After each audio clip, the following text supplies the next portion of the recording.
xibaar yu wér te wóor ca tàng-tàng ba abonnez-vous pour ngeen di mën di jot suñuy vidéo. dal leen ak jàmm seen chaîne bi di Buzz 221 HD kii di Dame Mbodj di directeur général bu SOGIP ginnaaw bu Moustapha Ndiack Sarré di ministre porte-parole génne woon traité woon Macky Sall de chef de gang. li ni mel dafa juróon ñu ëpp ci opposition bi génnoon daal di wax que ne kookee di Moustapha Sarré ni mu waxee war ko woon a waxee ba mu daal di am akub tollé ba daal di jur akub polémique ci réewu Sénégal. kii di Dame Mbodj nag yëkkati na ay kàddu daal di koy jëmale ci kàddu yooyee Moustapha Ndiack Sarré yëkkati woon jëmale ko ci jëmmu président Macky Sall. kii di Dame Mbodj ne moo ngi sàkku ci Moustapha Ndiack Sarré que ne kàddu yooyee mu yëkkati woon bu mu ci daal di dindi virgule ndax ne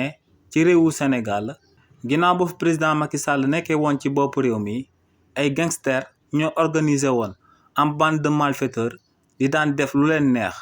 nee nag ku jiite ay gangster ne kookee du lenn lu du chef de gang ne président Macky Sall chef de gang la te ne bu amoon kàddu bu ko gën a diis dina ko daal di teg ci ndoddam te ne lu sabab muy dëggal kàddu yooyee moom mooy que ne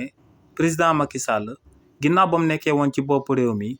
chaque jour da doon xëy di def li nga xam ne da doon uteeg serment bi nga xam ne moom la waatoon